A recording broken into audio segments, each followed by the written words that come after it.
नमस्कार दोस्तों, कैसे हो? तो दोस्तों, यस यार, ये जो सफ़ेद कपड़ा है वो इसीलिए धूप की वजह से मैंने बचाने के लिए अभी मैं थोड़ी देर बाद में इसको मुंह पे ढक लूँगा, पर क्योंकि वीडियो बनाना है तो इसको मुंह पे तो नहीं ढक सकते, इसीलिए। और अपने फेवरेट स्पॉट पे हमेशा यहाँ पे घूमता रहता हूँ मैं सुबह। तो बहुत सारे लोग मुझसे ये सवाल बहुत बार करते हैं कि आप रेक्टम कैंसर सर्वाइवर हो, आप कोलोस्टॉमी पेशेंट हो, और कीमोथेरेपी वगैरह के बारे में कुछ चीज़ें लोगों को डाउट रहता है कि आपको कीमोथेरेपी कहीं ना कहीं पहले भी दी गई थी ऑपरेशन से, और ऑपरेशन के बाद में भी दी गई थी। ये कैसे है? मतलब नॉर्मली बहुत बार तो ऐसा नहीं होता। तो दोस्तों, कुछ चीज़ें मैं क्लियर कर दूं कि मैं पहले बहुत से कोई एक्सपर्ट नहीं हूँ ये सब चीज़ों में। जो चीज़ें मुझे दी गई थी उस चीज़ को मैं एक्सप्लेन कर सकता हूँ। तो ऐसा है कि मोस्टली रेक्टम कैंसर और कोलन कैंसर का मैं ज़्यादा यहाँ पे बता रहा हूँ, और कोई कैंसर को आप मत पकड़ना, क्योंकि वही चीज़ों के बारे में मुझे ज़्यादा इन्फॉर्मेशन है। तो मुझे ऑलमोस्ट थर्ड और सेकंड के बीच में था, तो देखा गया कि रेक्टम और कोलन कैंसर में ओरल कीमो दी जाती है। जी हाँ दोस्तों, ओरल कीमो का मतलब क्या है? टैबलेट के फॉर्म में आपको कीमो दी जाती है। और यस, पर वो कीमो आप इसको टैबलेट का मतलब हल्के में मत लेना। वो टैबलेट काफ़ी भारी डोज की होती है, क्योंकि आपको मैं जितना लेता था मुझे पता है कि मैं सुबह भी ऑलमोस्ट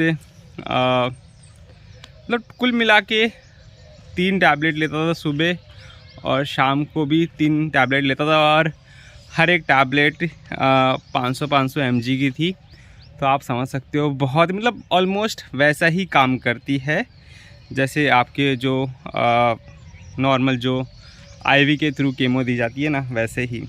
यस, और मैं तो ये कहूँगा कि कहीं ना कहीं किसी को डरा नहीं रहा हूँ, क्योंकि जो आईवी के थ्रू कीमो दी जाती है वो थोड़ी हैवी तो होती है, पर कहीं ना कहीं उसका 1-2 दिन बाद में असर कम हो जाता है। यस, असर मतलब क्योंकि उसका इंटेंसिटी धीरे धीरे बॉडी में कम होने लगती है। पर ये जो टैबलेट वाली कीमो होती है ना, इसको 14 दिन तक लेनी होती है। मतलब मोस्टली 21 दिन का अगर साइकिल है तो 14 दिन के मतलब लेनी होती है आपको, और उसके बाद में 1 हफ्ते का गैप होता है। तो यार ये हर एक दिन आपका वैसा ही होता है, तो इसमें कोई आराम भी नहीं होता है। और जो 1 हफ्ता में आराम मिलता है उसके बाद में फिर से ये चीज़ें होने लगती है। तो ये मेरा साइकिल थी। यस, ये मेरी साइकिल थी, और ये सर्जरी से पहले वाली साइकिल थी। यस, तो सर्जरी के बाद में कैसे कीमो डिसाइड होता है दोस्तों? ऐसा है कि बहुत सारे केसेस में कीमो पहले मान लो नहीं दी जा रही है, सर्जरी की जा रही है।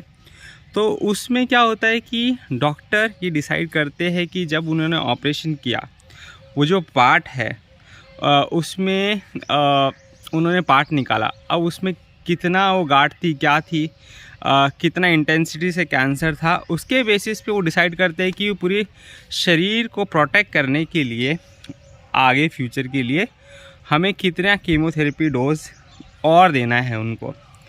तो इसके बेसिस पे, ऑपरेशन के बेसिस पे वो डिसाइड होता है कि आगे का फर्दर ट्रीटमेंट, मतलब आगे ट्रीटमेंट में और क्या करना है। तो मेरे केसेस में यही था, सर्जरी से पहले कीमो हुई थी और साथ में रेडिएशन भी चले थे 28, और उसके बाद में जो सर्जरी के बाद में 6 कीमो डिसाइड हुए थे। डॉक्टर ने बताया था कि 6 कीमो दिए थे। तो वो भी, उसमें भी टैबलेट थी। जी हाँ दोस्तों, उसमें भी टैबलेट थी, और उसमें आईवी वाला जो आईवी के थ्रू, मतलब ग्लूकोज के थ्रू जो कीमोथेरेपी हम देते हैं वो थी। तो कुल मिला के वो थोड़ा ज़्यादा टफ था, क्योंकि उसमें टैबलेट भी खानी पड़ रही थी और आईवी भी थी। तो ये सारी चीज़ें रेक्टम और कोलन कैंसर में बहुत कॉमन है कि आपको ओरल केमो दी जाएगी और टैबलेट्स के फॉर्म में दी जाएगी। पर आपको सर्जरी से पहले क्या दिया जाएगा, सर्जरी के बाद में कितना दिया जाएगा, ये टोटली हर एक पेशेंट टू पेशेंट वेरी करता है, मतलब अलग हो सकता है।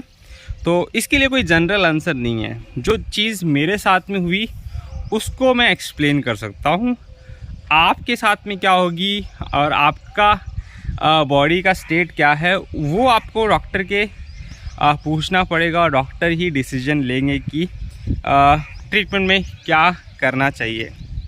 तो मेरे ट्रीटमेंट से रेफरेंस लेके कुछ चीज़ें आपको समझ में आती है तो आप समझ सकते हो, पर उसको आपके ट्रीटमेंट से जोड़ के वैसे मत देखा करो कि ऐसा एकदम आपके साथ हो रहा है तो वैसे भी हमारे साथ में होगा। कम्प्लीटली अलग अलग केस है दोस्तों, हर एक की बीमारी अलग होती है, हर एक का बॉडी अलग होता है, तो उस हिसाब से अलग अलग केस है।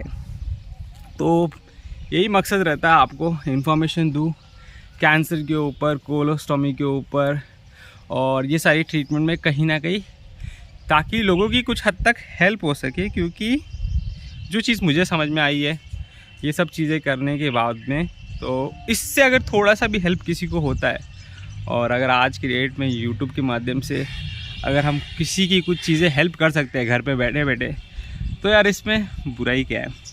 यस, बुराई क्या है? और आपके सुझाव और क्वेश्चंस तो हमेशा वेलकम है ही। कमेंट बॉक्स में आप कुछ भी कर सकते हो, डाल सकते हो। और परमानेंट कोलोस्टॉमी मुझे है 10 साल से, उससे रिलेटेड भी आप क्वेश्चन पूछ सकते हो। बाकी चैनल पे जुड़े रहिए, बहुत ही इम्पॉर्टेंट चैनल है, आगे भी ऐसे वीडियोस आते रहेंगे।